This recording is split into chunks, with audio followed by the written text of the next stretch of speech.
بسم اللہ الرحمن الرحیم۔ آپ صلی اللہ علیہ وآلہ وسلم کے بچپن کا واقعہ۔ حلیمہ اپنے ننھے بچے کو گود میں لیے پریشان بیٹھی ہے۔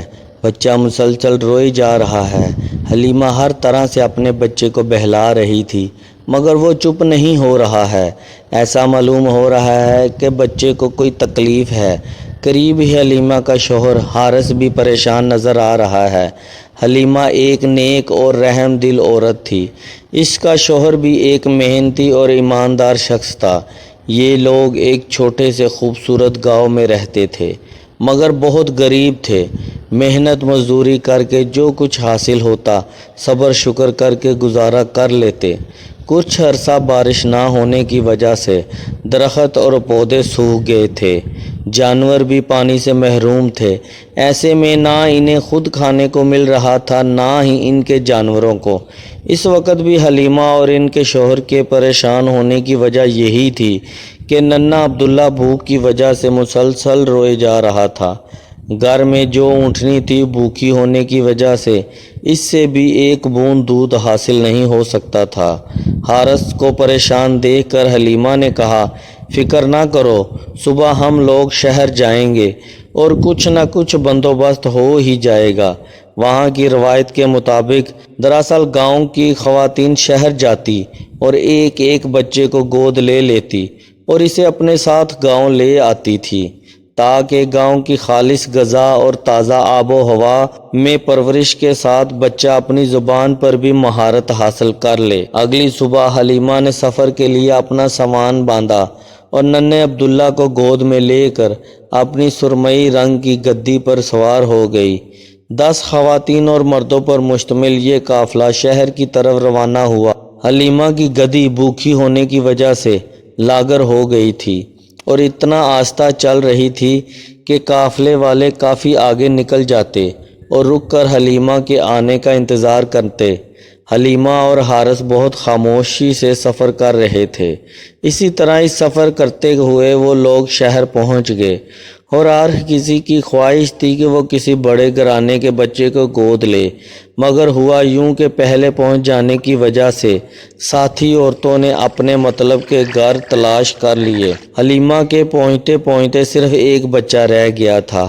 وہ ایک یتیم بچہ تھا جسے تمام خواتین نے نظر انداز کر دیا کیونکہ بچے کا باپ فوت ہو چکا تھا۔ بڑے دادا عمر کے حصے میں جو زیادہ زندہ رہنے کی امید نہ رکھتے تھے۔ جہاں تک والدہ کا تعلق تھا وہ بھی کچھ زیادہ مالدار نہ تھی۔ اس بچے کی وراثت میں بھی کوئی بہت زیادہ مال و دولت نہ تھا، غرض ایک طرف غریب بچہ تھا اور دوسری طرف غریب ترین دائی۔ تمام عورتوں کو بچے مل گئے اور روانگی کی تیاریاں ہونے لگی۔ ایسے میں حلیمہ نے اپنے شوہر سے مشورہ کیا کہ اپنے ساتھیوں کے ساتھ بچہ لیے بغیر واپس جانا اچھا نہیں لگتا، اس لیے میں اس یتیم بچے کو ہی لے لیتی ہوں۔ شوہر نے جواب دیا، جیسا چاہو کرو، کیا معلوم اللہ اس کے ذریعے ہی ہم پر رحمت نازل کر دے۔ حلیمہ اس وقت واپس بچے کے دادا کے پاس گئی اور ان سے بچے کو مانگا۔ دادا نے بچے کی والدہ کے پاس حلیمہ کو بھیج دیا۔ حلیمہ نے جو بچے کو دیکھا تو وہ عام بچوں سے زیادہ خوبصورت تھا۔ انہوں نے بچے کو گود میں لے کر اسے پیار کیا اور گود میں لیے اسے اپنی سواری کے پاس آ گئی اور واپسی کا سفر شروع کیا۔ ابھی کچھ ہی دیر چلے تھے کہ ساتھی عورتوں کی آوازیں آئی کہ ذرا آہستہ چلو، ہمارا بھی خیال کرو۔ اے حلیمہ، کیا یہ وہی سواری نہیں جس پر تم شہر آئی تھی اور جسے ایک قدم چلنا بھی مشکل تھا؟ یوں یہ لوگ اپنے علاقے بنی سعد میں واپس پہنچے۔ حلیمہ کے شوہر نے جب اپنی اونٹنی کو دیکھا تو اس کے تھن دودھ سے بھرے ہیں۔ انہوں نے اس کا دودھ دوہا اور اسے خود بھی پیا، حلیمہ کو بھی پلایا اور حلیمہ کے بچے اور اس یتیم بچے کو بھی۔ اس کے بعد تمام جانوروں کو چرنے کے لیے میدان میں چھوڑ دیا، مگر بارش نہ ہونے کی وجہ سے ہر جگہ سوکھی پڑی تھی، نہ ہی کہیں سبزہ تھا اور نہ ہی پانی کی ایک بوند۔ جانوروں کو ٹھیک طرح چارہ نہ ملنے کی وجہ سے بیچارے لاغر ہو رہے تھے اور ان میں سے کوئی بھی ایک قطرہ دودھ نہیں دے رہا تھا۔ مگر یہ کیا، لوگوں نے حیرت دیکھا کہ حارث کی بکریاں بھی انہیں جانوروں کے ساتھ گئی تھی اور انہیں میدانوں میں گئی تھی جہاں دوسرے جانور گئے تھے، مگر دوسرے جانوروں کے برعکس ان کے تھن دودھ سے بھرے ہوئے تھے اور پیٹ چارے اور پانی سے۔ یہ ایک دن نہیں ہوا، دوسرے دن بھی یہی ہوا۔ آخر تیسرے دن لوگ ایک دوسرے سے بول پڑے کہ تم اپنے جانوروں کو اسی جگہ کیوں نہیں چرانے لے جاتے جہاں حلیمہ اور حارث کے جانور جاتے ہیں؟ مگر انہیں یہ نہیں معلوم تھا یہ چراگاہ کا کمال ہے یا کسی اور کی برکت، اور یہ برکت کوئی ایک دن کی بات نہ تھی بلکہ روزانہ کا معمول تھا۔ دودھ میں برکت اور رزق میں فراوانی۔ بچہ عام بچوں کی نسبت اچھی صحت اور مضبوط جسم کا تھا اور 9 ماہ میں بہت صاف گفتگو کرنے لگا تھا۔ جب 2 سال مکمل ہوئے تو بچے کو وہاں کے ایک قاعدے کے مطابق اس کی والدہ کے پاس لے گئے اور خواہش ظاہر کی کہ یہ بچہ کچھ عرصہ اور ہمارے پاس رہے تاکہ شہر کی بیماریوں اور وباؤں سے محفوظ رہے۔ دراصل دونوں میاں بیوی بچے سے محبت کرتے ہی تھے، ساتھ ہی اپنی ساری خوشحالی کا سبب اسی بچے کو سمجھتے تھے۔ بچے کی والدہ پہلے تو راضی نہیں ہوئی مگر برابر اصرار کرنے پر راضی ہو ہی گئی اور وہ دونوں بچے کو واپس اپنے قبیلے بنی سعد میں لے آئے۔ مگر کچھ ایسا واقعہ پیش آیا کہ حارث اور حلیمہ ایک دم گھبرا گئے اور فیصلہ کیا کہ بچے کو جتنی جلدی ممکن ہو اس کی والدہ کے پاس پہنچا دیا جائے۔ تو حلیمہ نے بہانہ کر کے بچے کو والدہ کو واپس کرنا چاہا، لیکن انہیں اس بہانے سے تسلی نہ ہوئی اور دراصل وجہ حلیمہ کو بتانی ہی پڑی، اور اب بچہ اپنی ماں کے پاس اور چچاؤں کے پھپھیوں کے درمیان رہ رہا تھا کہ چند سال بعد والدہ کا سایہ اٹھ گیا۔ اب دادا اس کا اور بھی زیادہ خیال رکھنے لگے اور ان کی محبت پہلے سے بھی زیادہ بڑھ گئی، مگر دادا دن بدن کمزور ہو رہے تھے اور ضعیفی بھی بڑھ گئی تھی، اور یوں ایک دن دادا بھی اپنے لاڈلے پوتے کو چھوڑ کر اپنے رب کی طرف چلے گئے۔ اب اس معصوم بچے کو اس کے چچا جان اپنے بچوں سے بھی زیادہ محبت سے پرورش کرنے لگے۔ چچا جان کی آمدنی بہت تھوڑی تھی، وہ بکریاں پال کر گزر اوقات کرتے تھے۔ ننھے بچوں کو بکریوں کی نگرانی کے لیے ساتھ لے جاتے اور یوں ننھا بچہ 9 سال کا ہو گیا۔ ایک دن سوداگروں کا ایک قافلہ شام جا رہا تھا تو چچا اور ان کا معصوم بھتیجا بھی اس قافلے کے ساتھ چلے گئے۔ راستے میں جہاں قافلے کے لوگ کچھ دیر آرام کیا کرتے تھے، ٹھیک اسی جگہ ایک عیسائی عبادت گاہ تھی جہاں ایک عیسائی عبادت گاہ کی نگران، جیسے راہب کہتے ہیں، عبادت کر رہا تھا، جو ان دستاویزات کا محافظ بھی ہوتا تھا جو نسل در نسل اس عبادت گاہ میں چلی آ رہی تھی، اور یہ راہب بھی ان دستاویزات اور ان میں بیان کی گئی باتوں سے بخوبی واقف تھا۔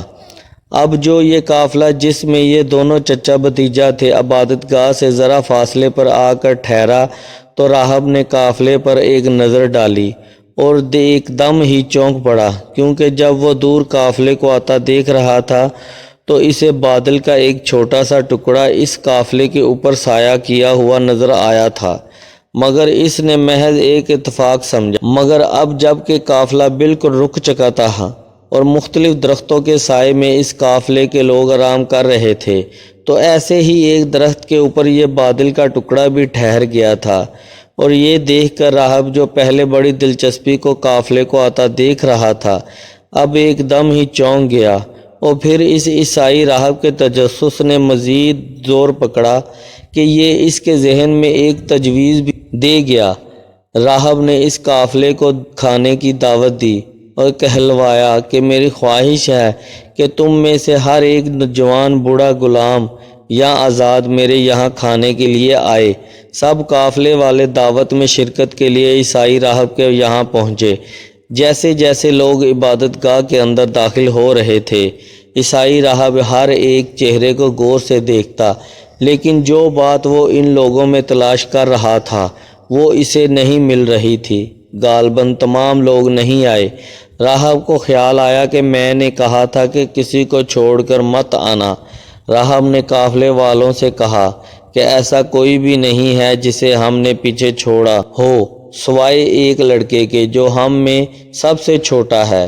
قافلے والوں نے جواب دیا، اس کے ساتھ اس طرح کا سلوک نہ کرو اور اسے بلاؤ، اس کا یہاں آنا ضروری ہے۔ راہب نے قدر ناراضگی سے کہا کہ اس قافلے والوں کا شرمندگی کا احساس ہوا اور وہ لڑکے کو دعوت پر بلا لائے۔ لڑکے کے چہرے پر ایک نظر ڈال کر ہی راہب کو اپنی تلاش مل گئی۔ کھانے پینے کا سلسلہ شروع ہوا۔ راہب لڑکے کے چہرے کا جائزہ لیتا رہا۔ کھانے کا سلسلہ ختم ہوا تو راہب کم عمر مہمان کے پاس بیٹھ گیا اور مختلف سوالات کرتا رہا۔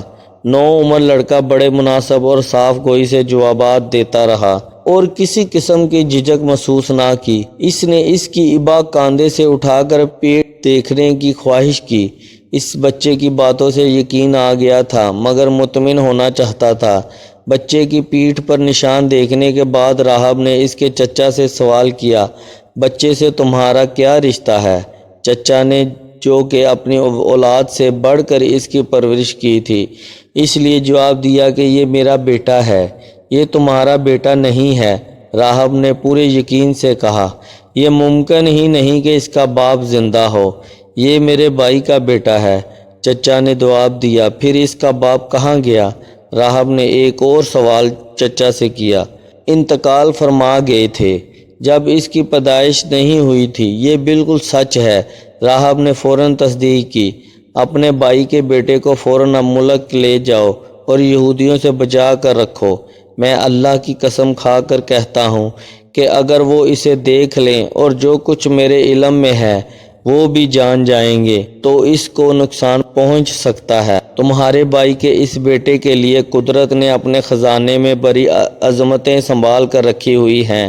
راہب نے اپنی تعلیمات کے مطابق صاف صاف چچا جان کو ہر بات بتائی، اور پھر وہ وقت بھی آیا جب اس لڑکے کو اللہ نے اپنے آخری نبی صلی اللہ علیہ وآلہ وسلم کی حیثیت سے منتخب کیا۔ جی ہاں، محمد صلی اللہ علیہ وآلہ وسلم، ہمارے پیارے نبی صلی اللہ علیہ وآلہ وسلم، جنہوں نے اپنی تمام زندگی اس فرض کو انجام دینے میں لگا دی جس کے لیے اللہ تعالیٰ نے انہیں بھیجا تھا۔ ہماری دعا ہے کہ اللہ پاک ہمارے نبی محمد صلی اللہ علیہ وآلہ وسلم پر ہماری طرف سے لاکھوں کروڑوں درود و سلام نازل فرمائے۔ آمین۔